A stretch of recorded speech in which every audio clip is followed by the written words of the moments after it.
afin que vous compreniez mieux les multiplications et les divisions des objets, je vais vous expliquer ici par rapport à... Voilà, je vais faire une petite pièce de... Voilà, un petit cube, là, un petit volume. Là maintenant, je veux le multiplier par 3 en fonction d'un espace bien décidé. Je sélectionne mon objet, M au clavier pour en faire une copie et CTRL aussi. Voilà, donc je décide par exemple cet espace-là, je veux qu'il soit multiplié 5 fois. Dans ce cas-là, je fais la touche étoile 5 au clavier, entrée, et c'est multiplié 5 fois. 1, 2, 3, 4, 5, avec l'espace que j'ai décidé ici au début.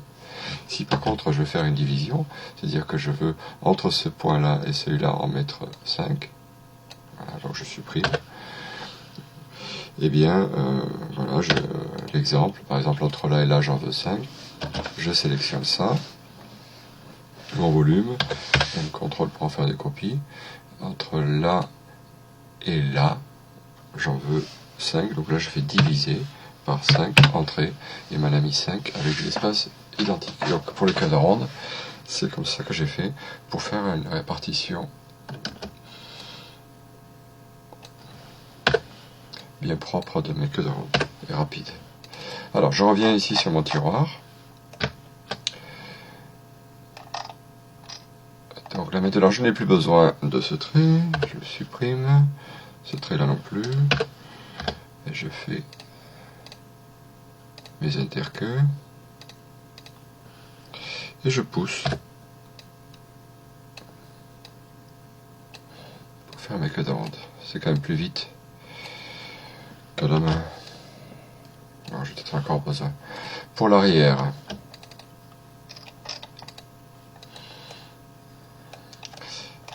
donc là j'ai mes queues de ronde qui sont faites sur le côté. Là, ben là, il faudrait que je fasse ça maintenant sur ma façade de tiroir. Il faudrait que je puisse récupérer ces traits là pour les reporter là-bas. Alors je rentre sur mon côté, je vais faire une fenêtre de sélection, et dans cette fenêtre de sélection je vais prendre uniquement mes traits de queue de ronde. Voilà, uniquement ces traits là. CTRL C au clavier pour faire copier. Maintenant je viens ici, CTRL V, et là, tac, je le colle. Mais là il ne me reste plus qu'à prendre cette surface, plus celle-là, j'ai enfoncé la touche plus de mon CTRL de mon clavier, et je pousse de... Oh, j'ai perdu ma sélection. Celle-là.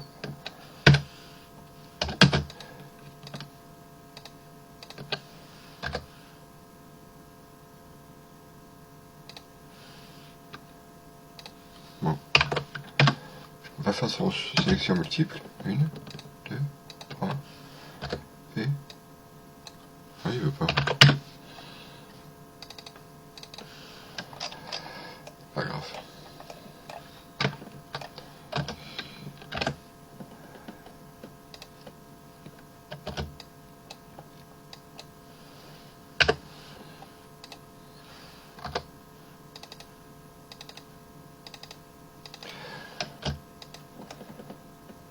Voilà pour mes queues de ronde de façade.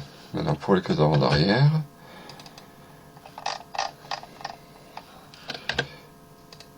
elle est à 5 mm derrière, 10 mm du haut, 10, et mon arrière fait 10 mm.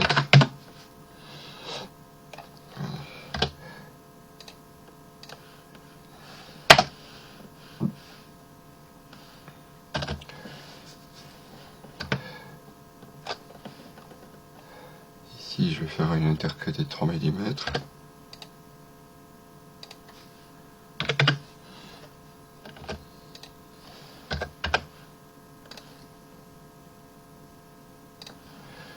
Voilà, ici aussi, interqueux de 3.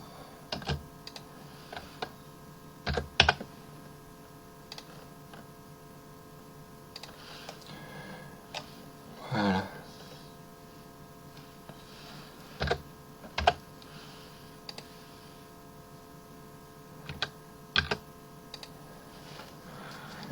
et je vais faire une division pour la mettre au milieu, comme j'ai fait tout à l'heure. Donc je vais la raccourcir, donc je le ferai après. J'ajoute ma sélection, contrôle entre là et là, divisé par 2 entrées. J'appelle ma gomme au clavier avec le E, une petite ligne ici.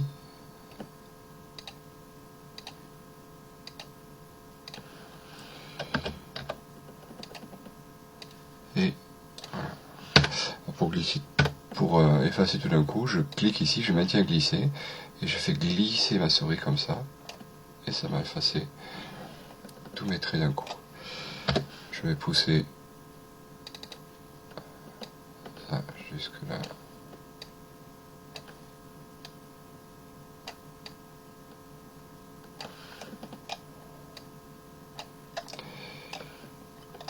Et un petit truc là.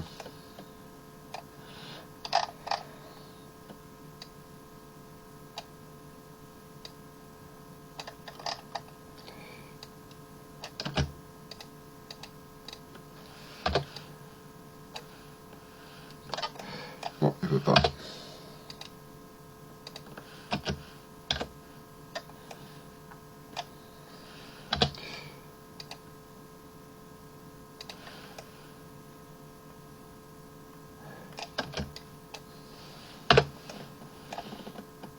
Ah oui, d'accord.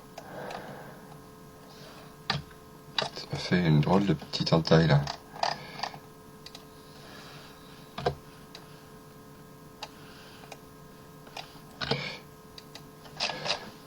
Voilà pour mes pétards rondes. Je vais faire un pareil que comme j'ai fait pour le devant là,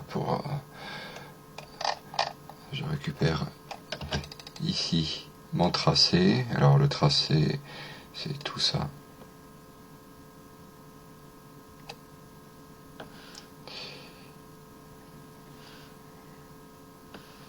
CTRL C pour dire copier.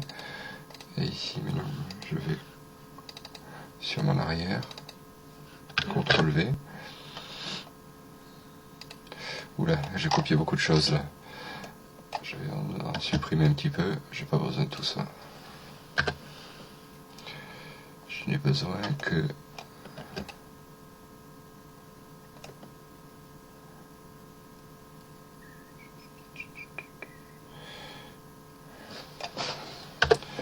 voilà, j'ai besoin que ça, c'est tout. Ça, je vais le prendre aussi.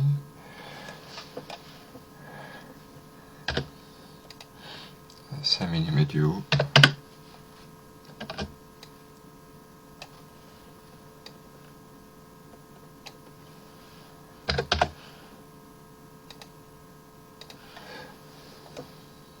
Voilà. 12 mm. 12. Voilà. Ces traits-là, j'en ai plus besoin. Je vais prendre ma gomme carrément, c'est plus simple.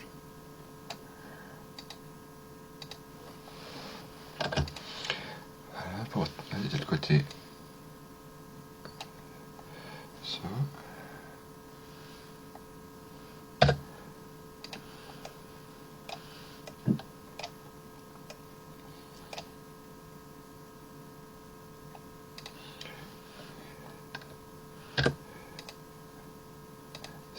Du haut.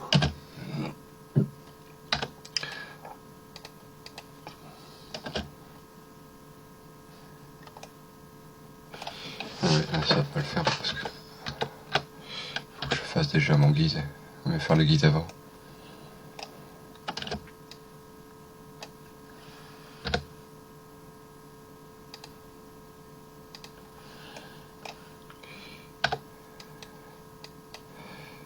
Allez, on supprime tout ce qui dépasse.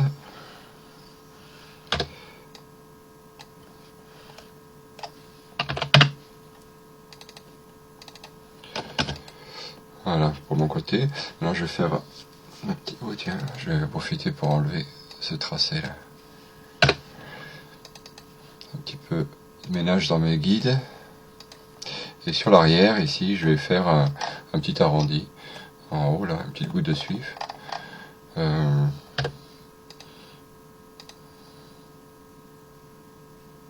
un peu trop ça, jusqu'ici. Voilà. Un arc de cercle entre là et là, dans la flèche, c'est peut-être un peu trop ça. Voilà, ça va être suffisant. Un arc de cercle entre là et là, dans la flèche est ici. Voilà. Alors je vais pousser ça jusque cette arête derrière. Et voilà. Ici j'ai une arête qui a été, enfin un trait qui est marqué. Je vais le supprimer ce trait. Voilà. Sauf que du coup ça m'a percé mon côté. Je reviens derrière. Alors plutôt que de le supprimer complètement, je vais le masquer. J'enfonce la touche CTRL du clavier pour le masquer. Voilà, je masque mon arête. Elle est plus visible. C'est mieux comme ça. Allez, une petite sauvegarde. CTRL S. Je fais du ménage dans mes guides. On va mettre le fond du tiroir. Le fond du tiroir, je vais le mettre. Il va être entre là.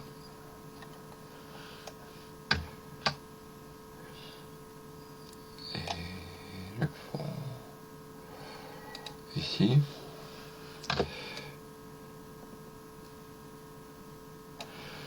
Voilà. Ça va venir à fleur de l'arrière.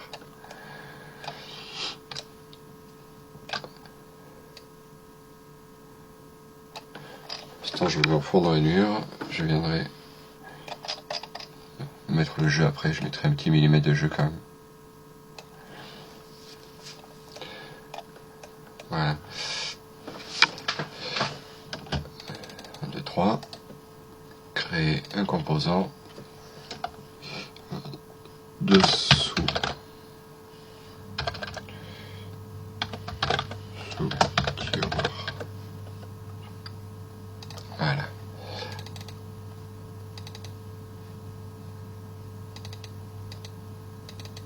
On dirait que ça peut marcher.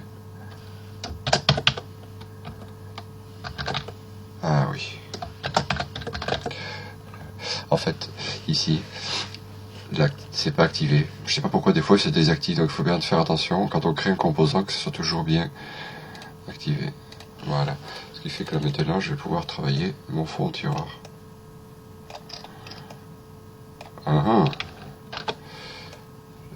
J'ai pas dû sélectionner correctement.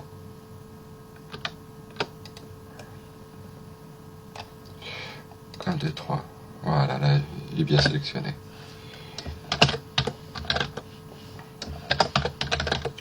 Ce tiroir, c'est bien coché, créé. 1, 2, 3. Voilà. Ici, je vais le faire rentrer en rainure, donc là il n'y a pas de jeu.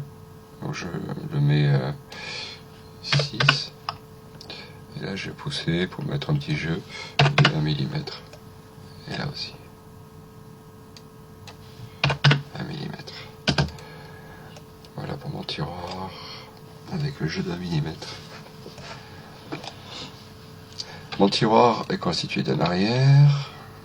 J'enfonce la touche CTRL de mon clavier pour sélectionner mes côtés, le dessous et la façade. Clic droit, créer un groupe que j'appelle tiroir.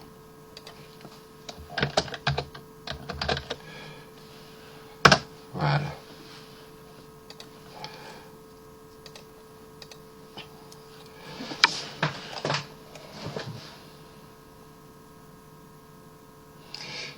Peut-être qu'on pourrait faire un petit chanfrein ici, là, hein, un petit chanfrein pour donner de l'entrée au tiroir. Ça se fait ça, hein. Alors, pour faire un petit chanfrein sur mon côté tiroir, ce que je fais, j'utilise un plugin qui s'appelle Zoro. Il est vraiment très très pratique ce plugin. C'est un peu comme dans notre atelier, la scie à ruban, enfin même pas scie à ruban, plutôt scie circulaire parce que ça fait que des traits droits pour pouvoir faire des coupes. Alors je vais mettre en vue dessus. Voilà, mais là je suis en perspective, donc ça va pas. Si je veux faire une coupe ici, alors je mets en projection parallèle. Voilà. Et là je vais faire un petit chanfrein là. Entre en général je fais un petit truc comme ça moi.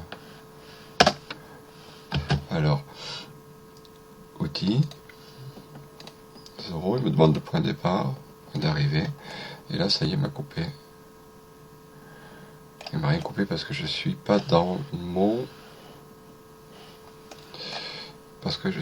composant dessus.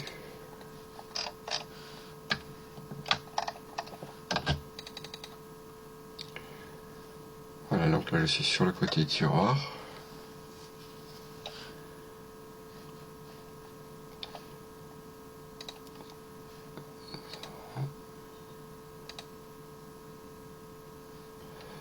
Je pense que je vais le tracer parce que je vais en avoir besoin tout à l'heure.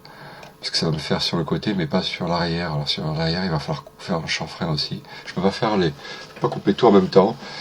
Ou alors il faudrait que je décompose. J'ai pas envie de décomposer, en fait d'éclater et puis de recomposer mes éléments. Je vais faire une guise ici. Là 3 mm et là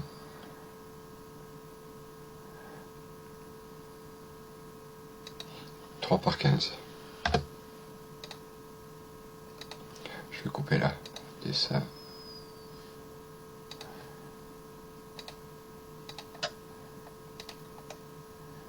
Ça m'a toujours pas fait.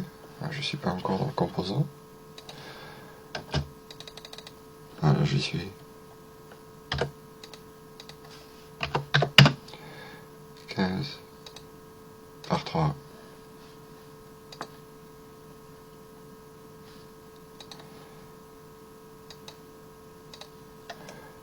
Voilà. Ça me fait une coupe. Donc là.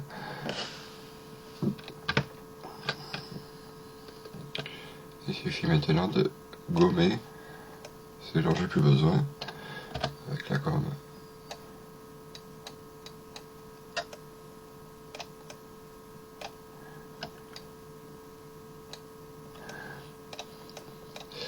Et puis là, je vais le fermer.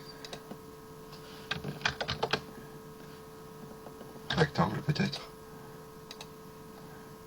Une ligne. De là, une ligne. Le fait de créer une ligne, ça va faire ma face. Et après, avec la gomme, je supprime la ligne que j'ai faite. Voilà, là maintenant il va falloir couper là, mes arrières aussi. Mon arrière, alors je mets en vue dessus. Voilà.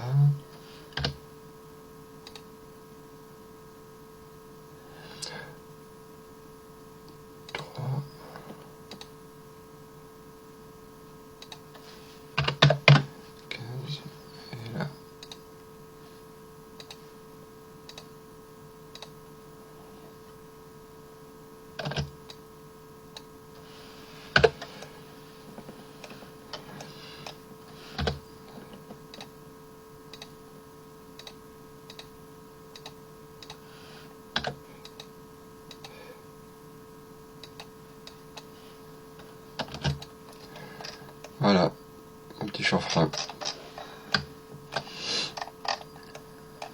On va faire pareil de ce côté.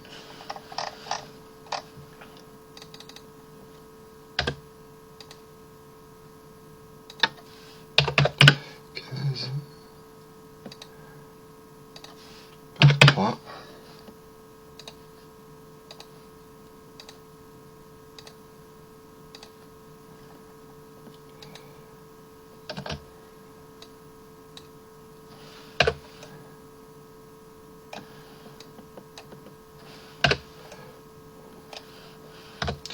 Et je bouche avec un simple trait.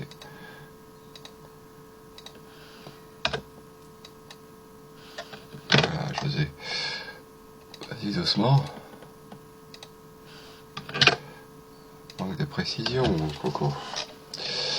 Voilà. Et sur le côté, ici,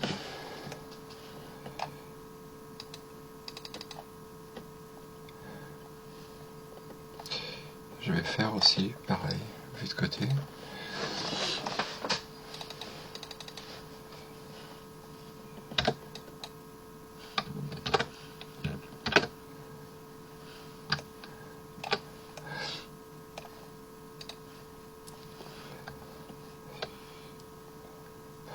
je peux le faire directement avec une petite pente. Je fais une petite entrée, ouais, de là, voilà.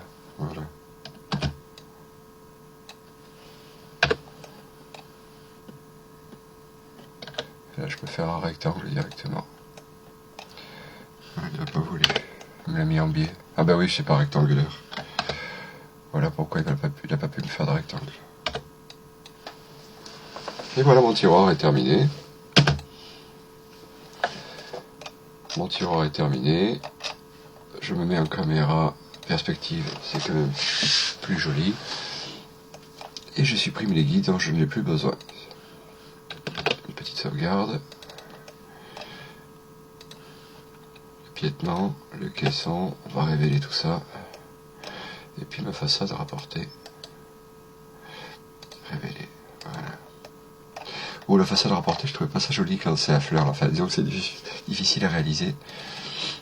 Pour toujours mettre à fleur, alors je mets un petit carré là, de 6 mm. Ouais, c'est plus sympa ça, ouais. Voilà, dans la prochaine vidéo, je vais vous montrer comment réaliser les liaisons, les assemblages du caisson, et puis comment mettre de la matière. Voilà, on fera les lamellos, la matière, on mettra des tourillons aussi. Voilà, à tout à l'heure.